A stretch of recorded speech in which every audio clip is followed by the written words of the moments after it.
Good morning, White Sox fans. I'm Jim Margulis, and this is your White Sox wake-up call for May 30th, 2023. The bad news is that the White Sox lost to the Los Angeles Angels at Guaranteed Rate Field on Monday night by a score of 6-4. The good news, and it is great news, is that Liam Hendriks made his long-awaited return from non-Hodgkin lymphoma. There wasn't a storybook ending for the player or the team, but at least for one night, there didn't need to be. Hendriks received numerous ovations over the course of the evening, a pregame ceremony, when he made the jog from the dugout to the bullpen, when he started warming up in the 7th inning, and when he entered the game in the 8th. Alas, the Angels refused to go quietly and touched him up for 2 runs on 3 hits and a walk, although one of those runs and hits wouldn't have counted if Mike Trout's line drive stuck in the glove of a leaping Tim Anderson. Those runs ended up accounting for the margin as Angels shortstop Zach Neto snuffed out an intriguing 9th inning rally with a fantastic diving stop on Yasmani Grandal's scorched ground ball to end the game.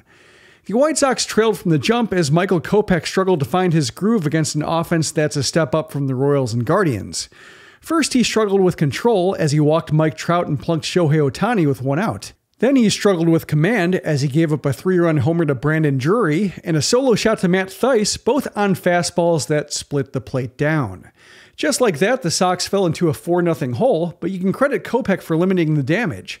He eventually found his control, and while he threw too many pitches early to work deep into the game, he didn't allow another run over the next 3 1/3 innings and ended up striking out batters for 10 of his 13 outs. The timing is just unfortunate as the White Sox went from 11 effective starts in a row to 4 rickety starts out of 5. The bullpen did what it could when it took over. Gregory Santos went 5 up and 5 down on 15 pitches, and Keenan Middleton struck out the side in the 7th. Aaron Bummer did the same in the 9th. The White Sox offense just couldn't close the gap.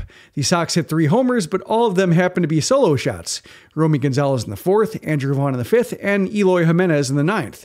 Jimenez also had an RBI single in the 1st inning to score Andrew Benintendi after a 1-out double, but that represented the only successful sustained attack against Griffin Canning and the Anaheim pitching staff all night. On a weird note, the White Sox now have a losing record when homering at least 3 times this year, falling to 2-3 on such days. Getting back to Hendriks, he averaged 95-96 with his fastball, which was up from the 93-94 we saw in Charlotte, but just like Garrett Crochet, it's probably going to be a while before his stuff, velocity, and command returns to previous standards, so Pedro Grifol will have to be careful about what situations Hendriks enters. One of the drawbacks of being 10-plus games under 500 is that the Sox have used up just about all of their forgiveness, with still 4 full months left to play. The Sox fell to 22-34 and 7 back of the Twins in the AL Central. They'll try to put a stop to this 3-game skid tonight when Lucas Giolito faces Tyler Anderson. Giolito is seeking a rebound from his out-of-sorts start against Detroit, while Anderson is dealing with uncharacteristic control problems all season, with 23 walks against just 30 strikeouts over 48 2/3 innings. First pitch is at 7:10 p.m. Central on NBC Sports Chicago. Down on the farm, the White Sox farm system had the rare game on a Monday due to Memorial Day, with Kannapolis losing to Fayetteville 3-1. The Cannonballers will be off on Tuesday, but they'll continue their 6-game series against the Woodpeckers on Wednesday. The other 3 affiliates all start fresh series tonight, with Charlotte hosting Nashville, Birmingham returning home to play Mississippi, and Winston-Salem taking on Greensboro. Around the league, 4 of the 11 games on Memorial Day were shutouts. The Tigers were blanked by the Rangers as Nate Eovaldi continued his red-hot streak, while the Royals combined for a 2-hitter in a 7-0 victory over the Cardinals. Marcus Stroman took a no-hitter into the 7th and settled for a 1-hit, 1-0 victory over the Rays, and the Guardians blanked the Orioles 5-0 behind Logan Allen.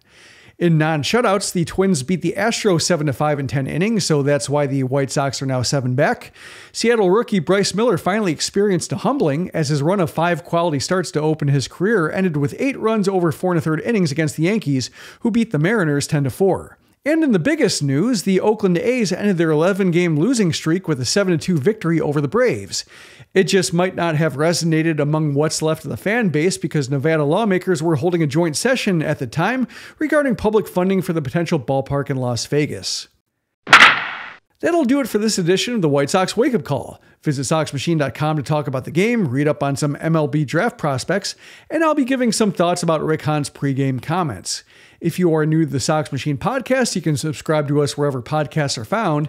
And if you like what we do, you can support us at patreon.com/SoxMachine, where you can get an ad-free version of the site and show with bonus content starting at $2 a month. For example, Sox Machine supporters can read the second installment of the latest P.O. Sox mailbag, and Month in a Box is just around the corner. Thanks for listening to the Sox Machine podcast. For SoxMachine.com, I'm Jim Margulis.